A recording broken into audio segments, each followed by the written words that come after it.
Jadi inilah poin penting yang ingin saya sampaikan kepada mass media, kepada ibu sekalian, agar seluruh masyarakat Indonesia tidak lagi membuat narasi-narasi dan tidak lagi percaya terhadap narasi-narasi yang dikembangkan kepada Bapak Joko Widodo, yang selama ini seakan-akan Bapak Joko Widodo ini dan keluarganya itu melakukan hal-hal yang melanggar hukum.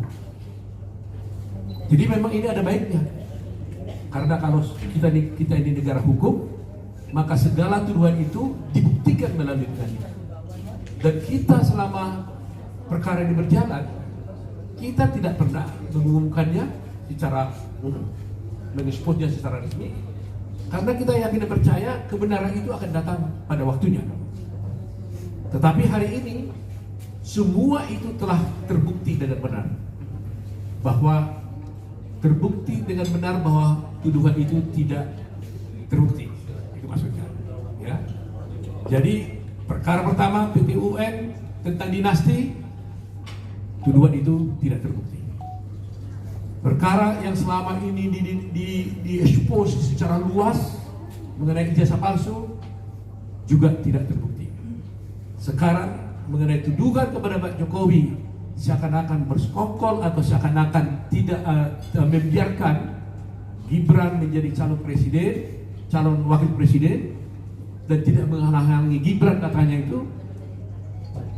itu juga tidak benar. Bayangkan Pak Joko Widodo ini adalah sebenarnya presiden, tetapi dia dituduh dalam gugatan ini beliau sebagai ayah kandung dari Gibran, dituduh kenapa tidak menghalangi KPU untuk mendaftarkan Gibran sebagai calon wakil presiden. Ini jauh sekali teman-teman semuanya. Tetapi itu semuanya kita buktikan dalam persidangan yang begitu ketat. Ibu bapak sekalian juga melihat mungkin di persidangan bagaimana ngotot mereka, ya.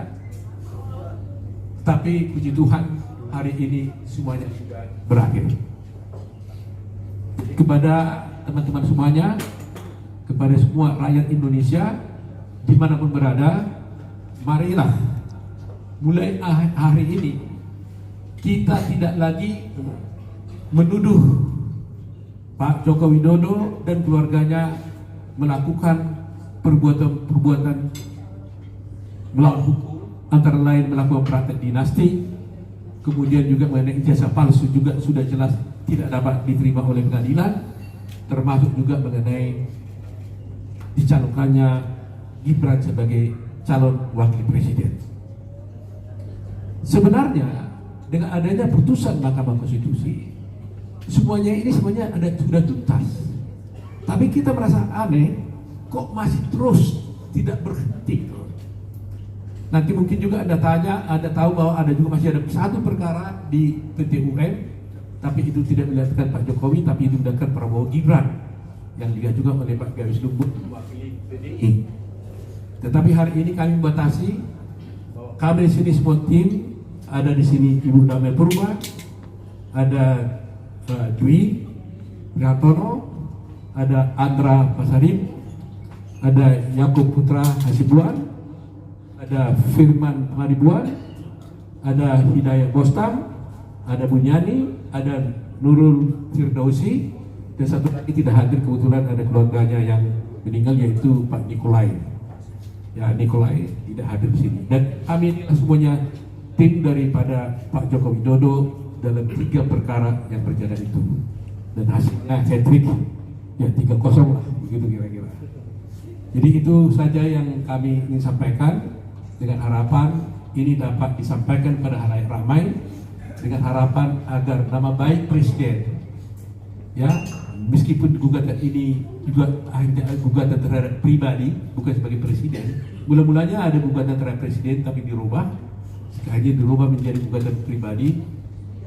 Tapi justru yang menjadi prihatin kita, bahwa kalau dilakukan terhadap pribadi itulah sangat tidak menguntungkan nama baik beliau.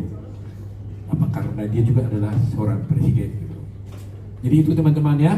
Jadi masyarakat, supaya mulai hari ini mari kita hentikan narasi-narasi yang buruk terhadap Pak Jokowi dan seluruh keluarga, karena sudah ada putusan yang menyatakan bahwa semua narasi, semua gugatan-gugatan itu telah dinyatakan tidak diterima oleh pengadilan, baik PT UN maupun Pengadilan Negeri Jakarta Pusat.